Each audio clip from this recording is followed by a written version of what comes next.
Shalom, chers frères et sœurs, que le Seigneur vous bénisse. Que Dieu envoie sa grâce, sa faveur sur votre vie au nom de Jésus-Christ. Je suis l'évangéliste Kwame de l'église des œuvres de Dieu. Bien-aimé, cet enseignement que je vais te donner, je voudrais que tu écoutes cette parole jusqu'à la fin. Selon Luc chapitre 13, à partir du verset 10, on voit une histoire. Jésus enseignait dans une des synagogues le jour du sabbat. Et voici, il y avait là une femme possédée d'un esprit qui la rendait infirme depuis 18 ans. Elle était courbée et ne pouvait pas du tout se redresser. Lorsqu'il la vit, Jésus lui adressa la parole et lui dit: Femme, tu es délivrée de ton infirmité. Et il lui imposa la main. À l'instant, elle se redressa et glorifia Dieu. Mais le chef de la synagogue, indigné de ce que Jésus avait opéré cette guérison un jour de sabbat, dit à la foule: Il y a 6 jours pour travailler, venez donc vous faire guérir ces 6 jours-là, et non pas le jour du sabbat. Au verset 15, Jésus prend la parole, il dit: Hypocrite, lui répondit le Seigneur, est-ce que chacun de vous le jour du sabbat ne détache pas de la crèche son bœuf ou son âne pour le faire mener boire? Et cette femme qui est une fille d'Abraham et que Satan tenait liée depuis 18 ans, ne fallait-il pas la délivrer de cette chaîne le jour du sabbat?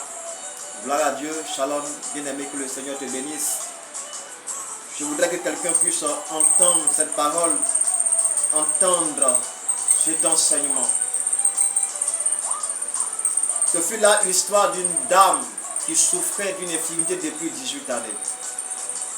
Bien-aimé, ce qui me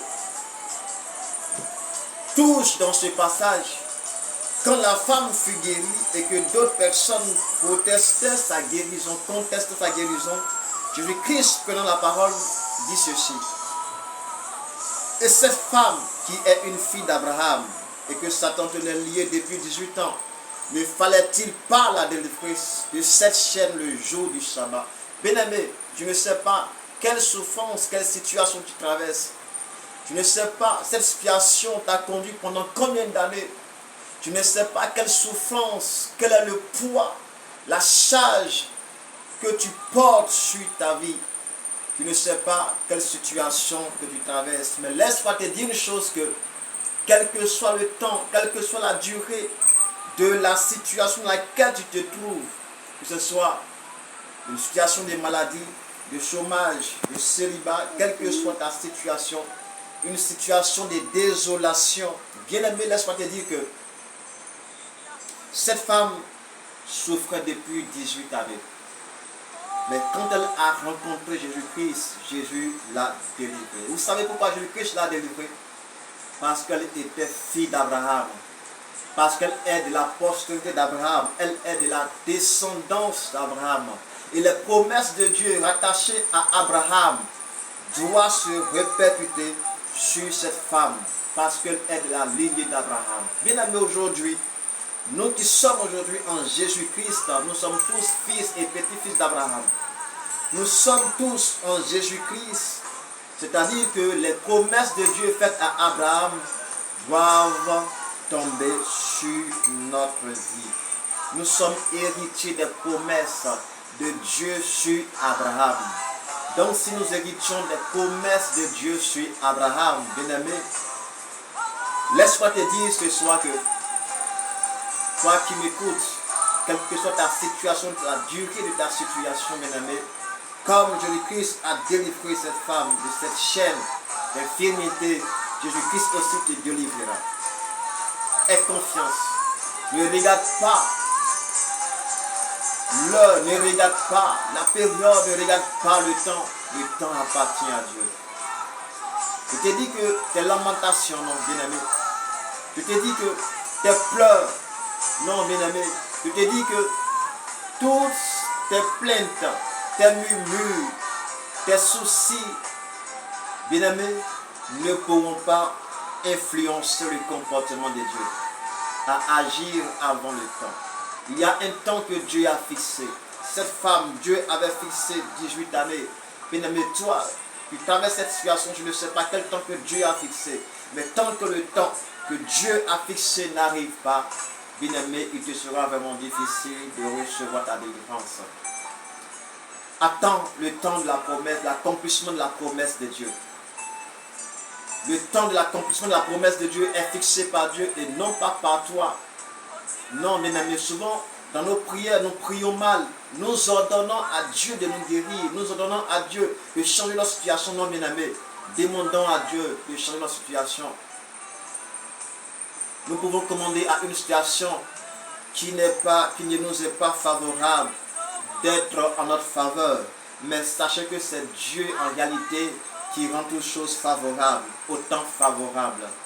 Bien-aimé, quelle que soit la durée de ta situation, laisse-moi te dire que si tu es fils, si tu es fille d'Abraham, quelle que soit la durée, quel que soit le temps, Dieu se souviendra de toi. Dieu brisera les chaînes. Alors, continue de prier. Ne te lasse pas de prier. Bien-aimé, continue de prier. Continue de prier. Il faut emmerder Dieu dans ta prière jusqu'à ce que le jour vienne où tu seras exaucé. C'est une obligation pour nous d'être exaucés parce que nous héritons la promesse d'Abraham. Nous héritons la promesse de Dieu sur la vie d'Abraham. Bien-aimé, je voudrais t'encourager, ne désespère pas. Je voudrais t'encourager à ne point désespérer, à ne point baisser les bras. Bien-aimé, le Seigneur est fidèle. Dieu tient parole. Dieu tient ses promesses. Alors attache-toi à la parole de Dieu. Continue de marcher dans la foi. Il y a une femme qui a perdu du sang depuis 12 années.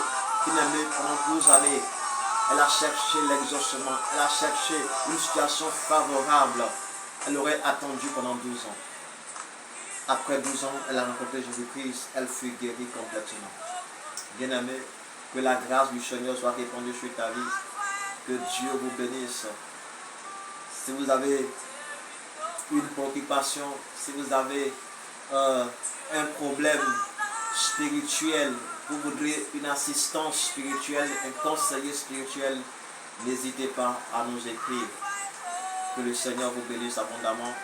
Shalom, espère en Dieu, crois fermement à Dieu, car l'exaucement, c'est possible.